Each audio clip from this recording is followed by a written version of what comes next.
po ay masayang masaya. Mga farmer, ang bilis oh. Tingnan nyo naman. Kaya pala sabi nung sa Africa, no? Wow! Wow! Wow! Wow! So, ganun na naman.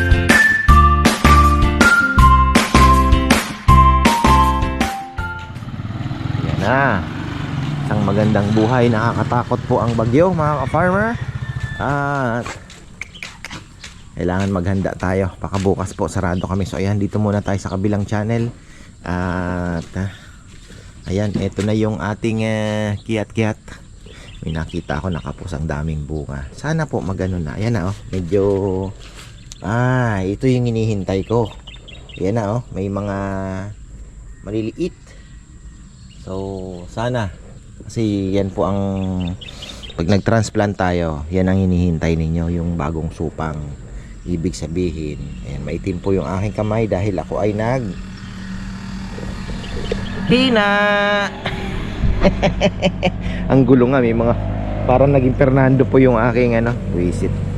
Wala ko lang mag-isa natripang ko lang mga farmer. Ayan. Yun yung hinihintay natin. Ito naman, bagong lipat. Ayan na, mamaya papakita ko po sa inyo yung sa kabila ko, ito ang tuwa. Ito medyo nag-dry, pero okay lang yan kasi diniligan na natin yan. May vermicast na rin, so makaka-recover. Kaya kailangan ko nang mailipat. Sabi ko nga next week ayusin na natin yung naka-clear na po sila doon. So medyo kaya lang tag-ulan na naman pala, no? Matindi. Bagyo po ng Monday, Tuesday and Sunday. So ayan. So ito na yung ating mga avocado. Ayan na, naglalabasan na. Ito yung pinakita ko nung last time. So magandang sign. Pakita ko po sa inyo yung isang avocado doon sa kabila. Napakaganda ng tingnan yung dami na namang mga lumilipad na bangaw-bangaw, mga buwisit. Season nila ngayon. Ang hirap kontrolin. Amoy na amoy ang lechon. Ayan oh, good sign. May mga lumabas na rin po sa ating maliit lang talaga to. Wala akong mahanap na 62 cm, puro 52 cm. Wala akong mahanap na 62. Ayan. So pwede na kahit pa paano, mulching pa din naman yan. Yan, mulching pa din naman. Yung malalaki nating tanim, meron akong binili, yung nakarolyo. So pwede nating ikat yon at lalagyan natin yung pinaka puno niya, kwadrado. Napakaganda ko po noon, lalo na pag tag init, especially tag init po, kasi pag nagdilig kayo, ang kinaganda ng pag nagdilig kayo ay kumbaga hindi ka agad nag-evaporate yung tubig sa lupa. Makikip niya yung moisture. So hindi kayo dilig ng dilig, lalo na po pag sobrang init. Sayang to, ang ganda. Napakaganda. Dalawa. So ayan, si Kongkong nakakapag-uwi na ng talang. Favorite niya yan. Si Ate Mer, binigyan namin kahapon. Magiging amoy otot ka ko yung nyo. O yun na nga, sasakyan.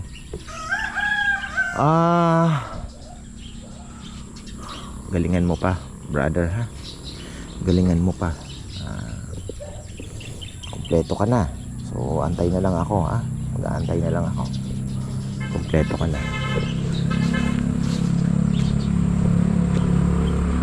Ito ang hinihintay kong maglabas. Pero mga yan na mga farmer, yan na. So antay tayo mga 1 week, 4 days, 5 days, maglalabas na yan. Sana tuloy-tuloy na pag lumabas mga orchids natin. Ganun pa rin naman mga farmer. At magpapalit ako ng i-spray sa kanila. So 10-10-30 ang i-spray ko para yung mga blooming natin orchids ay maglabas po ng mga bulaklak, para yung mga blooming natin ay maglabas ng bulaklak. Kasi yung eto nga, oh, ano ba nangyari sa'yo? Parang masisira pa yung spike natin ah. Bala kong maglagay po ng konting vermicast doon sa mga beds na hindi ko na muna tataniman. Sabi ko may parating na malakas na bagyo at matinding ulan. So kung yung ating mga seedlings ay yung ating beds, lalagyan ko na ng mga buto, sigurado tutubo na po ng ganun yun after 2-3 days. Tapos titirahin ng matinding ulan, masisira lang. Sabi ko palagpasin na lang muna natin ang matinding ulan, kasi matindi daw po ang ulan na dalang bagyong ito, si Uwan. So tama lang, desisyon ko na wag na muna, kasi wala din, masisira lang po yan. Yan. Ako po ay masayang masaya, mga farmer. Ang bilis, oh, tingnan nyo naman. Kaya pala sabi nung sa Africa, no, after a year may pinakita siya na grafted na avocado after a year. Sabi ko ang yabong naman, sabi ko 1 year lang, napakaganda na. So hindi pala imposible. Ayan, oh, tingnan nyo naman. Tapos tuloy-tuloy na po yan, maglalabas po ng mga bagong dahon. Hopefully sana tuloy-tuloy na, no. Tingnan nyo yung bago niyang inilabas, oh, ang ganda. So, kailangan mo talaga ng magandang fertilizer, mostly rich in nitrogen po, kasi phosphorus, ayan yung mga ano niya. Pero meron din potassium na konti, pero mostly pagka ganito pong stage ang halaman is more on nitrogen talaga ang kailangan niya. Tapos ayan, naglagay na rin po tayo ng vermicast sa kanila. Kumpleto na po yan, may mga hasang po ng isda sa paligid nito. Tapos yung mga shells, egg shells, inaanuhan ko din po siya. Tapos ayun nga, yung ating bagong lagay na vermicast, mga ka-farmer. So hopefully magtuloy-tuloy. Ang kapal na, oh, wow, beautiful. Dito pa lang po masaya na ako. Sabi ko sa inyo, di ba? Panalo na. Ibig sabihin na gumaganda. At yung ating tinanim ni Kongkong na ayan na, bo! Tinanim na mulberry ni Kongkong. Di ko alam kung mabubuhay ito. Pero mayroon pa naman tayong mga mulberry dyan. Kung ano, tanim na lang ulit tayo. Ako na ang pipili ng lupa. Ano yung ating lechon going to La Union. Ayan.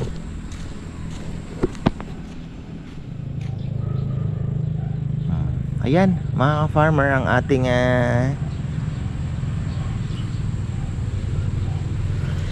ikot.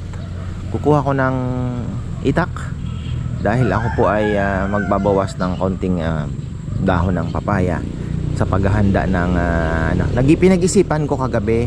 Pinag-aaralan ko po yung bagyo, kasi last time naalala nyo nagtanggal tayo at prepare ako ng sa bagyo, pero hindi naman tayo natamaan, di ba?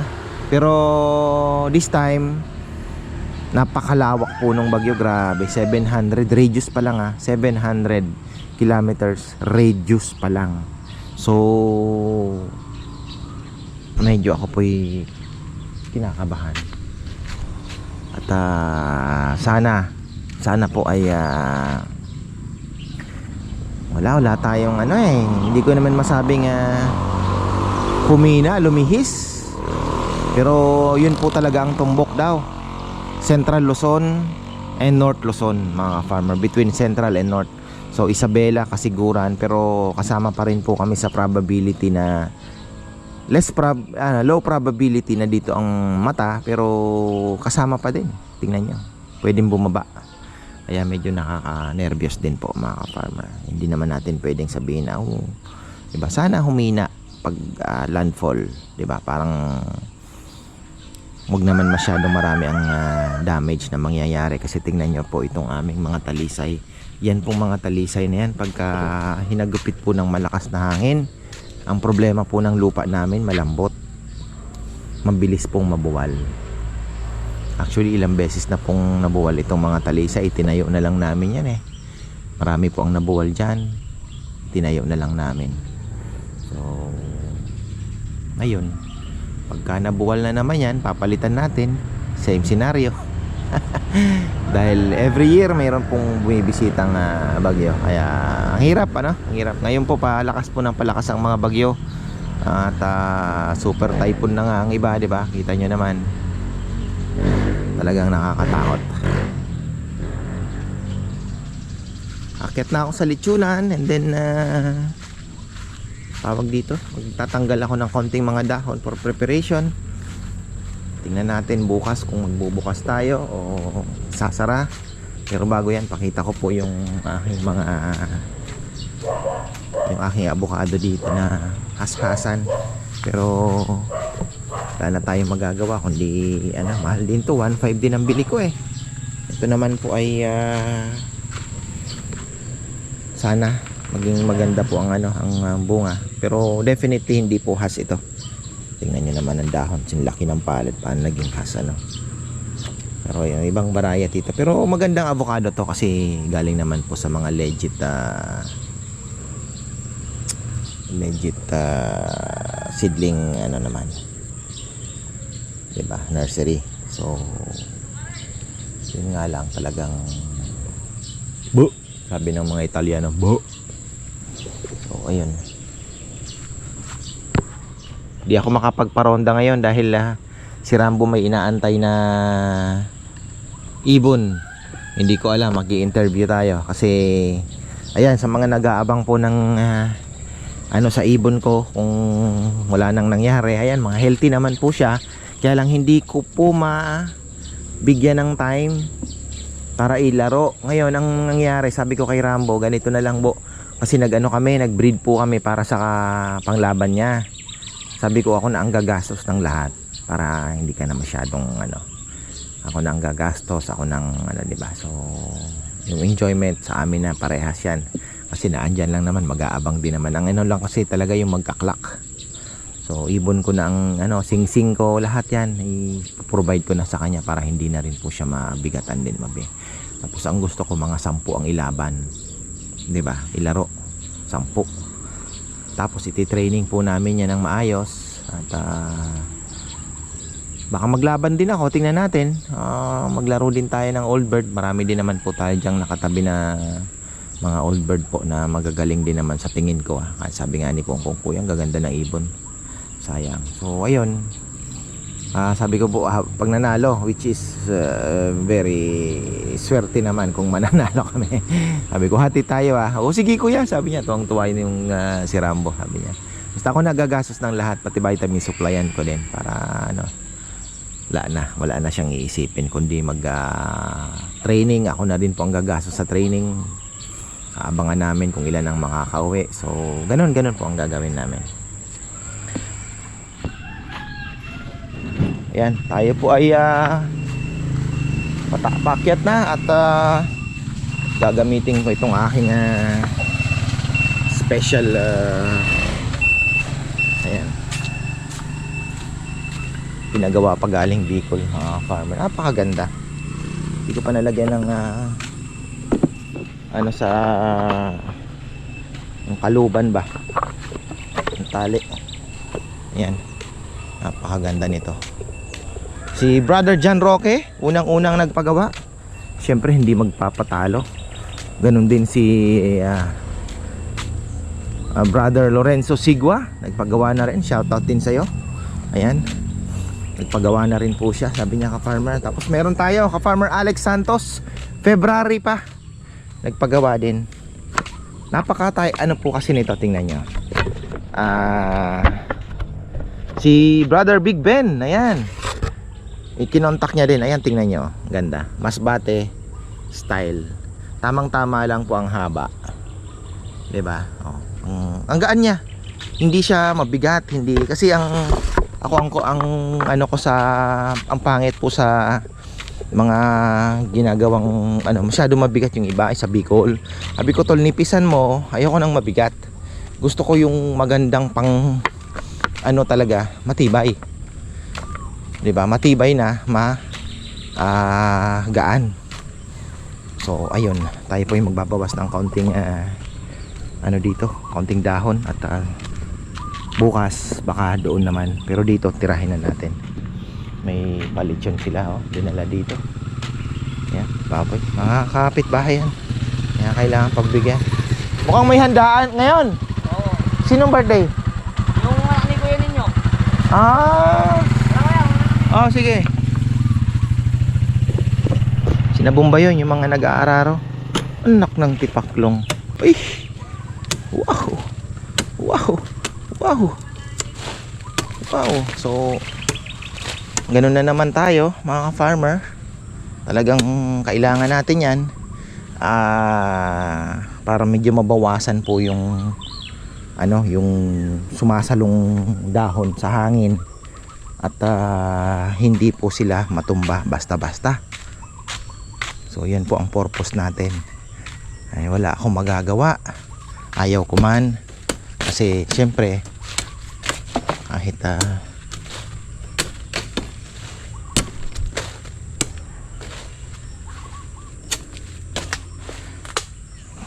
ganun talaga mga farmer. Ayan, sayang yung pero ano naman ganyan naman talaga. Kaya lang medyo nasadsad ng kaunti kasi yun nga, binabawasan natin yung sasalong dahon.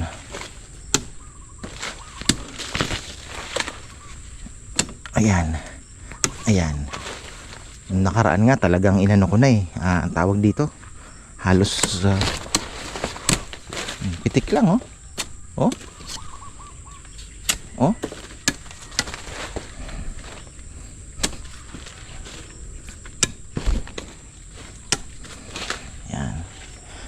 So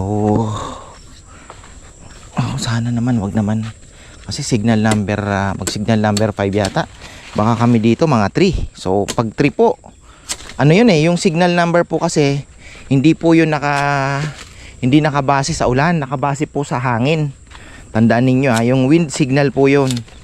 Kaya pagka naging 3 ka, ibig sabihin talagang expected malakas po yung hangin na pupunta sa inyo, mararanasan, di ba?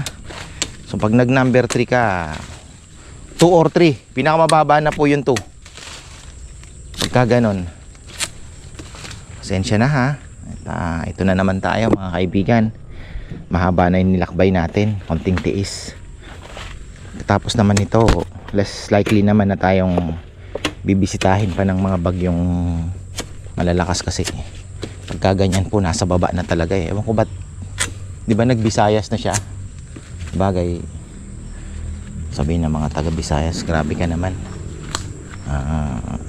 katatapos lang ni Tino. Kasi pagka ganito pong November, nasa baba na po karamihan ng kasi may amihan na, di ba? Tinutulak ng amihan. Ganun daw yun. Para na akong weather forecaster kakapanood ng mga weather news na yan. Ganda sana tingnan nyo. Di ba naputol dito? So mayroon kaming pagkukulang mga ka-farmer. Pero nung tayo ay nag-trim, hindi naman po na kumbaga hindi naman nag-suffer gaano yung ating papaya at hindi naman nagtampo. Hindi niya din naman nilaglag. Ayan po kasi dyan yun yung time na yun. Tingnan nyo, dire-diretso pa din naman siya. Ganon din doon sa kabila. Ayun kita nyo. Tapos ayun din. Ito din. Hindi naman po nagtampo. Kaya sabi ko okay lang. At least medyo mabawasan po yung tatama na yung hangin ba. Ito po ay bakla. Sabi ko sa inyo, di ba, ang hirap. Very challenging ang pagpapabunga dito sa bakla na to. Lalo na kung isa pa lang po ang potential niya na bunga. Ayan. So bukas doon naman sa kabila kasi kung ayaw ko bala ko pang magsaray.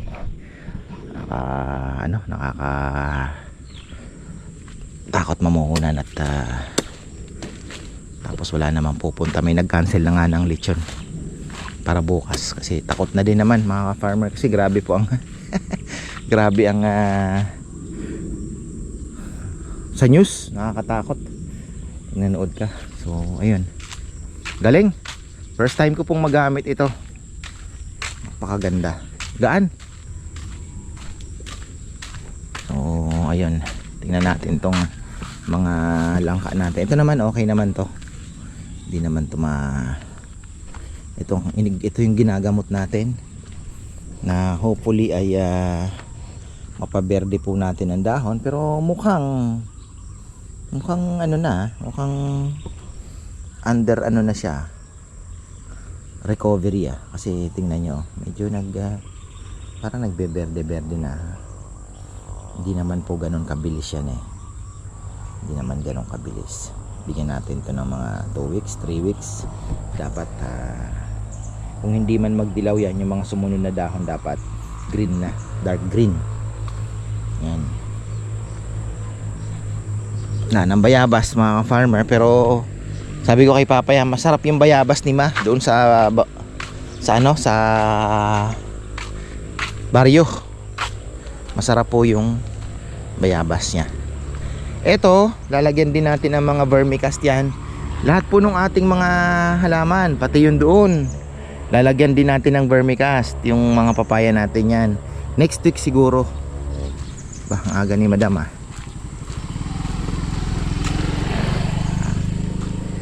Ganyan talaga mga farmer, at least diba? Sabi ko nga, ano pa bang hahanapin mo? Ang negosyo, ang libangan, ang bahay is few steps away, diba? Para tayong Chinese, ang taas ng bahay tirahan, sa baba hardware.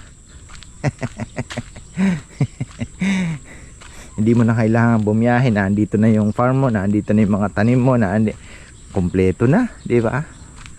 So ako pagka yun na lang ang tiniisip ko, napaka ano pa bang, di ba? Ano pa bang hanapin natin? Makontento tayo at maging masaya. Dahil ang buhay ay weather lang, sabi ni Kuya Kim. Totoo naman, di ba? So enjoy na lang natin.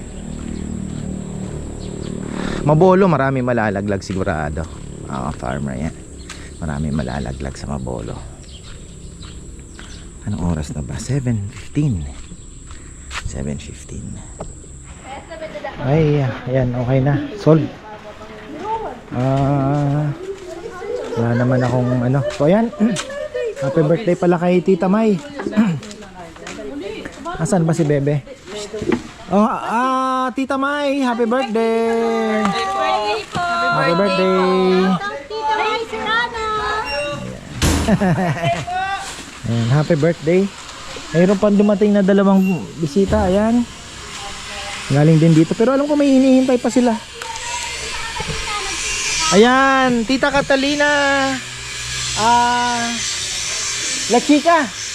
Ayan, thank you po sa pinadala ninyo. Ayan, marami po ang napasaya. Siyempre mga boys, nag-agawan. So ayan, thank you po. Ano ito? Number 2. Ay, okay na. So ayan po ang happiness ngayong Sabado. Bukas sarado tayo mga farmer. Bawi tayo next week. Talagang buti nga po, marami tayong orders ngayon. Ilan ba ang orders natin? 8 plus 1 paluto. Pero yung paluto wala naman yan kasi tropa naman si Tatay Apong Peling ang may order. So at least meron po tayong 8 ngayon. Masaya na tayo dyan. So ayan, marami pong salamat at magandang buhay. Saturday today. Ayan, alam nyo na, pahinga ng konti. Ayan o, bago tayo magtapos, katatapos lang po natin sa, hindi na pala ako nakapag-spray, dami natin bagay, bukas wala naman pala, sarado. So ayan, bukas na po ako, total wala naman po kaming kainan, wala tayo, sarado po ang Lechon House bukas. So makakapag-prepare po ako naikutan natin yung mga papaya and other mga trees na pwede nating mai-trim, kagaya ng yung mga saging diyan doon. Bukas titirahin natin yung mga latundan natin, babawasan natin ng dahon kasi po para sa bagyong darating. Mukhang baka mag signal number 2 daw or 3 dito sa Pampanga, at medyo bababa pa po yung bagyo, kaya ayun, kaya tingnan nyo, na-trim na natin. Hopefully ay enough na po ito. Ayoko din naman kalbuhin ng husto. Pero sabi nila mas marami daw pong ulan din nadala, kaya ingat po tayo. Marami daw dalang ulan. Bakit magaan pa din ito? Pero medyo may laman na. Sana maging juicy siya. Ayan, ako ipababa na mga farmer. At tomorrow will be maulan na siguro, kasi tinitingnan ko sa windy.com yung sirkulasyon ng bagyo ay umaga pa lang po halos purple na yung buong Luzon eh. Kaya medyo sabi ko, bebe, kailangan nating magdesisyon at mag-post ka na at bawa naman yung mga maliligaw. Pero wala na po siguro maglalakas loob din kasi talagang super typhoon po ito, kaya siyempre magdaan next week na lang siguro, di ba? So ayun, tayo naman ay magpe-prepare mga boys, mga bahay nila, di ba? Ma-prepare din po nila. Buti na lang nakapagpa-trim tayo. Ayan, delikado din po kasi itong mga mahogany na to. So ayan, marami pong salamat at magandang buhay.